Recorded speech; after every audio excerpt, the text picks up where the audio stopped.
Coming up on Mississippi Roads, we visit the Mississippi Book Festival. We look into big house books and the work they do, and we'll tell you about little free libraries. All that coming up now on Mississippi Roads. Down Mississippi Road. Mississippi Road.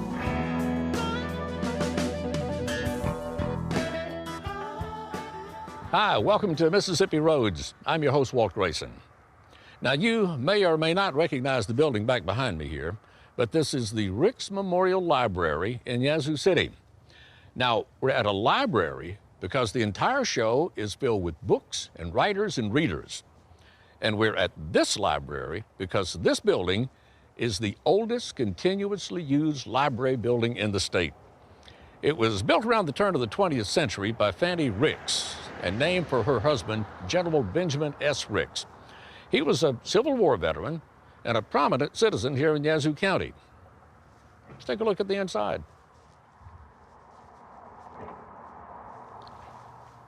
Well, although the building's only about 100 years old, the Yazoo County Library Association is a lot older than that. About 1838, a group of gentlemen here in Yazoo City began meeting together to swap books and debate books. And then they began buying books. And the books they bought became a part of the collection here at the library. Guess you could call it the first book festival. Well, maybe not the first one, but I know our first story deals with the book festival, the Mississippi Book Festival, which has grown enormously in popularity over the last few years, not only with readers and authors here in Mississippi, but with people from all over the country. Take a look.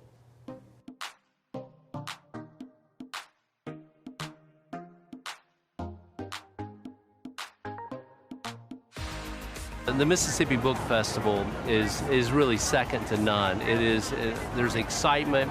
It's a great family-friendly event. I'm a huge book lover, so this is an exciting event to come to. I've never been to it before. I love festivals and I love books, so this was the place for me to be. I love it. I didn't expect this many people to come out, but it's like really encouraging for Mississippi to see that everybody's trying to be open-minded and find different perspectives through books. This is actually my fourth year to be involved with the Mississippi Book Festival, and it's just a great opportunity for writers to get to know a lot of their readers and to make friends with new readers, to meet other writers. And it's a wonderful opportunity to get out and just be with Mississippi folks. I think culturally for the state of Mississippi, it's really important. I think it is a quality of life thing for people of all age who live in an easy driving range of the city to participate and meet authors and buy books and celebrate Mississippi in a really good, positive way. You see such amazing community support from the people that first started this a few years back. A group of people had been together for a couple of years talking about producing a book festival and bringing authors to the state. And we had several conversations. We spent about a year trying to organize and see if we could raise the money. And we went right up until April 2015. And then decided we could really pull it off. And when John Grisham said yes, he would come back and do it, we knew that we would have a big success on our hands. If you've never attended the Mississippi Book Festival, you're really missing out on a great opportunity. Organizers have done a wonderful job. It grows every year. This is the fourth year they've had it. Some really talented people have put it together, and there's a whole lot of support for the Mississippi Book Festival. We keep growing every single year. The first year we had well over 2,000 people. We had actually almost over 3,000 people, and we are holding right now at about 7,600 as far as people who actually attend every single panel. We hope to grow every single year. We would hate to get stagnant. We'd like to hit 10,000. That'd be a big, big day for a Saturday in the state of Mississippi. We can measure the economic impact anywhere from about $600,000 just north of $750,000 just in one day. We do a survey on site as well as online about who attends the festival. And what we were shocked to learn is that over 40% come from outside of the state of Mississippi. 40% come from the Jackson metro area, but there are an enormous amount of people who travel into the state. We are very fortunate that we raise a lot of money to produce the festival. We pay for it year to year. We don't keep money in the bank. The Mississippi legislature has been very supportive from the very beginning. Governor Bryant and Lieutenant Governor Reeves and Speaker Gunn have all understood the value of the book festival, and they all have favorite authors as well. And so they are happy to support this from a tourism standpoint, from a cultural standpoint. This is definitely a place for book lovers. You get to meet new people, you get to find out how they write, what they're excited about, and then you get to meet people you never knew you would meet, like authors who are going to come out that you didn't know would come to Mississippi. And one of the most special things to do is to walk under the tent where you have so many first-time authors with the first book that they've had published since last year, maybe first time ever. It is much bigger than I expected it to be. I mean, I knew there would be the sessions where authors would speak and things, but I mean, the amount of kind of up-and-coming authors and the size of the tent where you buy the books is pretty incredible. So he did a watercolor somehow without water. So we include everyone. We ask local authors to participate as panelists. We ask them to participate as moderators. We also have tent space available, so if they want to come sell their own works that they have, they're welcome to join us down there, what we call the Authors Alley. And it's a 365-foot tent, long tent, and we fill it up with anywhere from 70 to 85 local and regional authors. It's not just authors from the Jackson area. People come from Louisiana and Alabama and Georgia to sell their books in that tent.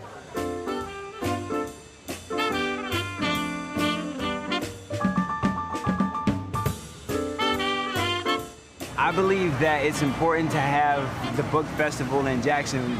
Downtown Jackson is a beautiful location because we're centered around a lot of different historical monuments. I had participated early on in the Texas Book Festival, and the founders of the Texas Book Festival insisted it be at the Texas State Capitol. And when we started talking about it here, there was no doubt in my mind that it should be the Mississippi State Capitol. We have one of the most beautiful capitals in the United States. The building itself alone is just amazing, and there were plenty of room to accommodate what kind of crowd size we would have. The planning never stops. We started planning for the next festival about a month before this festival. It takes a lot of people to power a book festival. We are almost 100% volunteer driven. We have 2 staff people that work for the festival year round. Everything else is volunteer driven. We usually engage about 200 to 250 volunteers over the course of 10 days. Particularly in certain spots, we have had the same volunteers return 4 years running. Once the book left Gary's hands, I was following him in between the cracks. Definitely come out for the different perspectives you'll get, the different people you'll meet. There's food, so if you're hungry, I'm always hungry, so you can stop what you're doing and go eat. There are tons of food trucks that come down, so you can eat between panel sessions. I think it's a great event, and that you will be meeting authors from all over the world, all over the country, and that it would be a great time of relaxation, and perhaps you'll be able to purchase a book of interest to you. This is an incredible event. Brings people of all ages, you know, all walks of life, and there's something for everybody here, not just books, but some other tents of neat things in the area. So I would highly recommend folks coming out. But you meet so many different people that you see all the time that are in the community and you don't know what they do, so it's great to meet them and talk to them. I think people understand now what the book festival is, but we like to say we don't do the same thing every single year. It's different every year. It is free, it is open to the public, there are no tickets, so it's for everyone. You don't have to feel like you're not gonna get in and see somebody. You might not. I mean, unfortunately, sometimes we have long lines. We are inside in air-conditioned rooms. We have 7 venues. We have ample seating for everyone. We have indoor facilities. We have exhibits in the rotunda of the state capitol. But when you go out to the lawn, we have the 80, 85 individual authors who are selling books. We have a huge children's area that focuses on children's literacy. We usually have a star reader there for the day. We also have face painting balloons and cotton candy and popcorn. We like to keep our kids happy. This is something people need to come to every year. You're going to learn new stuff. The interviews are amazing that happen here. There's something on the plate for everybody, from small children to the most senior adult. You're going to find something of historical importance here. Now, this is a fascinating room to me. This is the museum room in the Ricks Library. Among other things in here, you'll find a large collection of books that predate 1915, all the way back into the 1800s. They got a lot of Willie Morris material here, and some books that were owned by U.S. Representative John Sharp Williams.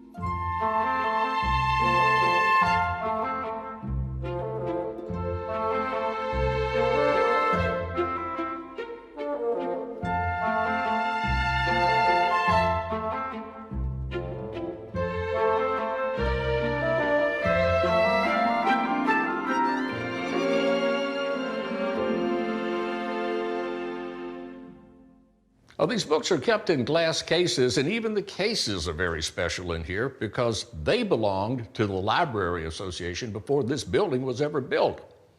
Now, obviously, these books can't be lent out, but in our next story, we talk about some books that are lent in a very new and unusual way.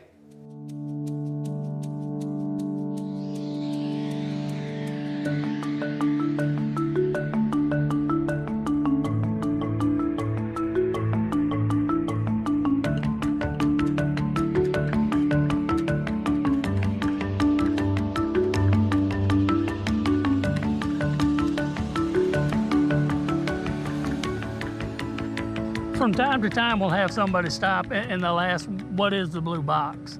And I'll explain to them that it's the TARDIS from the Doctor Who series. But surprisingly, for a small town in Mississippi, there are a lot of folks who know exactly what it is. We've had folks stop here, take pictures from Alabama, Arkansas, Louisiana, even had a family come through from Tennessee. I had seen their car go by, it came back, they jumped out, got a picture with it, and then took off down the road again. The TARDIS is our little free library here in Mize. It was built in December of 2015 by our local Friends group. Mr. Dick Ford, one of our Friends group members, took the lead on it. It was built to be a little free library because with the Prince Library only being open on Monday and Wednesday afternoons, people here in Mize needed a way to check out books and magazines and those types of things. So that's what's available inside the TARDIS. Little free libraries are a way to put books in neighborhoods or in unexpected places. At last count, there are about 130 little free libraries in Mississippi and over 70,000 worldwide. Hattiesburg has over 30, and they are all over the place. They're at the zoo, they're throughout the city. Hattiesburg has the most little free libraries in the whole state. We started with 15 little free libraries, and now I think there are over 35, maybe even 50 in this town. And it's a collaboration of so many different people. We had construction workers build little free libraries, architects designed the little free libraries, and artists that were all in our community. We really got to showcase our artists. The great thing is that most of them are unique. Most of the time, it's a personal piece of art, really. So there's one in front of the Eudore Welty House that was built to look like the Eudore Welty House. There's a lot of them in city parks in Mississippi. There's one in my neighborhood that has a picture of the dog who lives at the house painted on it. So if you see the dog and then you see the little free library, you get the connection. A local architect, Larry Albert, known nationally in the United States for his architecture, he designed various little free libraries that complement the different buildings that we have in Hattiesburg. This particular one is Oddfellows, and it's the original building, and the people who actually did the reconstruction and renovation actually made this and put this together.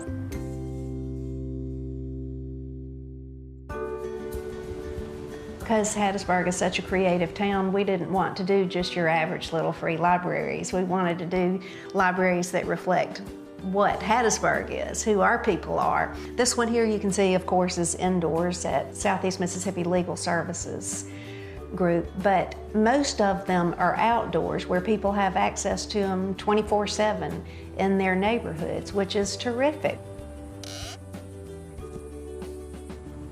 It's really wonderful to bring reading materials to neighborhoods, particularly where they're especially needed. We feel like there are so many people that don't have access to a library and access to books, and especially free books. And so we wanted them to be in our neighborhoods, we wanted them to be in our parks, in our community centers, and they're at churches now, they're at Fieldhouse for the Homeless, they're all over the place. The Little Free Library organization was founded by Todd Bowl, a fella, I believe he's in Wisconsin, and just like we saw it take off here in Hattiesburg, he saw it take off all over the world and has been very gratified to see the success of the movement. It's terrific. Take a book, leave a book. We are trying to supplement what the library does for our community by putting books in neighborhoods where people reside and might not have access to computers to read things online. Mississippi's digital divide is pretty significant. There are large areas of our state where there is no internet access. You know, we're a state with a lot of poverty. That means people don't have phones or internet access. So a little free library unexpectedly in your neighborhood means that you can get information, you can get reading material. Reading books is, I mean, it sounds obvious, but that's how you get smarter. And children with access to books in their home are going to be better readers, and then they're going to be better citizens. To find a Little Free Library in your neighborhood, you go to littlefreelibrary.org. There is a map. You can put in your city or state or your address, and they'll show you one closest to you. Big things sometimes come in small packages. Most of the free libraries that I've seen pictures of are usually smaller, more like boxes, but the TARDIS, of course, is a whole lot larger, and it was built that way to be an attraction. It was built to draw attention. Sadly, for me as a librarian, the most attraction to it is people stopping and taking pictures with it, taking selfies. A lot of people will stop, they'll take a picture, and they never bother to look inside. So I'd love to see more people step inside, because the ones that do are amazed at the number of books that are in there and what they can pick up and take home with them. Little free libraries are great because they're always bigger on the inside, and what makes them so big is the books and the wealth of knowledge and information and entertainment that they contain.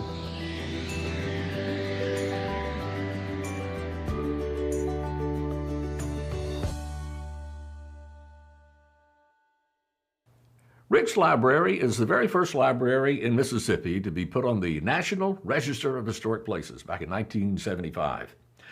This library has survived fires and cyclones and budget cuts. It relies heavily on volunteers and donations of both funds and books in order to remain a viable part of the community here in Yazoo City and the surrounding area. In our next story, we visit another organization that relies heavily on volunteers and also on donations of books in order to bring literacy for all to a particular community.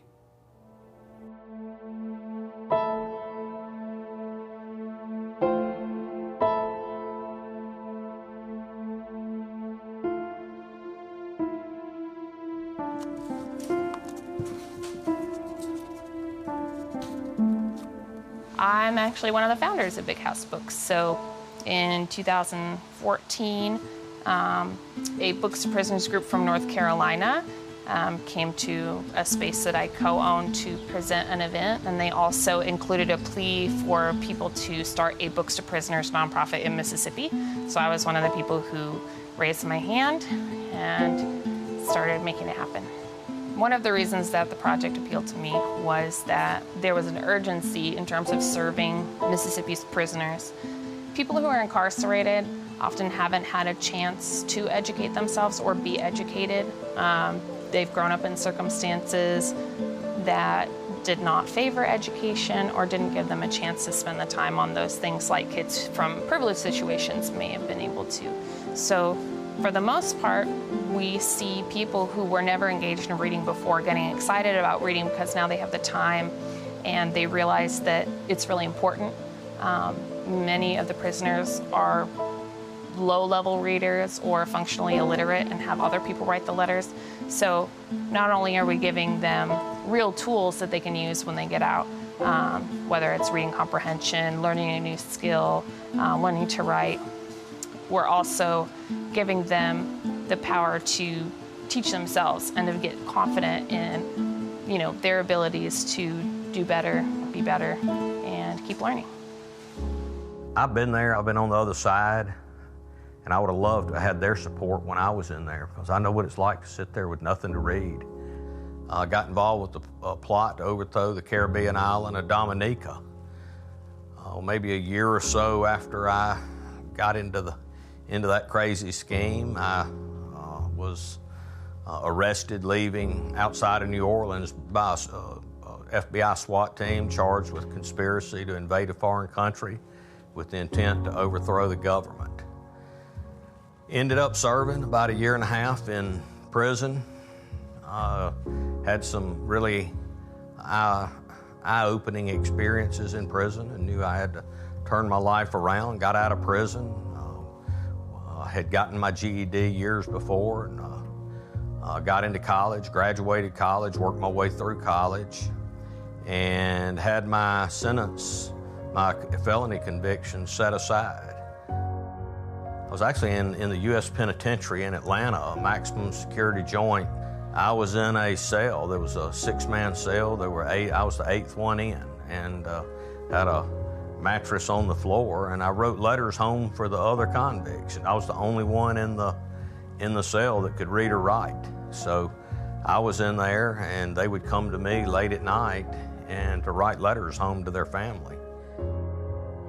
Dear Sir or Madam, I have read 160 plus books in 2.5 years and think it's the best way to do my time, as it allows me to escape the confines of steel and concrete and go anywhere I wish. Thank you so much for taking the time to do something for those of us behind bars, or laminated glass in this case. God bless you. Jacob from Corinth. I was at the Mississippi Book Festival, I think it was August of 2016, and I'm walking through the book festival. It's all outdoors, and there's tents set up and booths, and I saw a booth, and I looked up there, and there's bars with someone behind the bars looking out, and it caught my attention. It was obviously someone that's in a prison cell or jail cell. And so I approached the booth and saw the name, Big House Books, asked them what they did, and they started explaining it to me. Now, I remember the volunteer that was there had a loose leaf binder and wanted to show me the letters that had been written by convicts that were requesting books, and turned the binder around to me, and I told her, I said, I don't need to read it. I already know what they say. Dear reader, I am told I could write this address and someone would send me books. I have been in prison for 13 years now. 11 years of that was on death row. I got off the row in October of 2012. What I have found out is that some guys like to play games and will lie just for sport. If this is the case here, then I am sorry for taking up your time. If you do send books to guys like myself who are in prison, I appreciate you beyond words. Fred from Parchman. So we have a P.O. box, which we check about once a week. We get about 100 letters a week, or I should say 100 envelopes full of who knows how many letters a week. We sort those letters by date, and a volunteer opens them, reads the letter, and tries to find the most appropriate books that suit what the person needs or wants. And then the next person in the assembly line puts that information in a database, which prints out a shipping label and an invoice. And then the next person wraps it up and prepares it for the post office. And the next person takes it to the post office. We should do all we can to help the convicts that want to better themselves, that want to learn something or learn a skill or whatever it may be, to become productive citizens. And if that's something like getting them books that they can begin to get an interest in a skill or learn the basics from it, then we need to do that.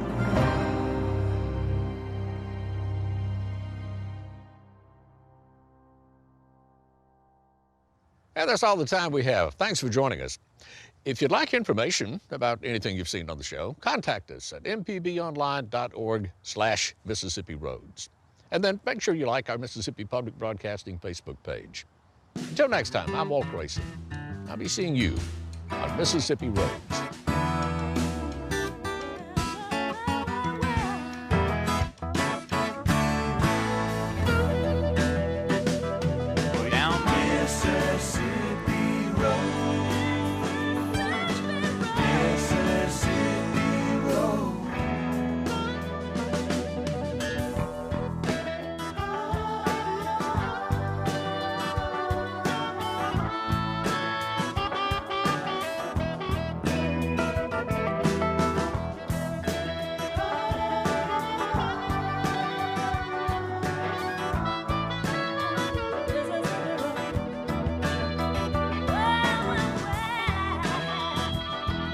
Mississippi Roads is made possible in part by the generous support of viewers like you.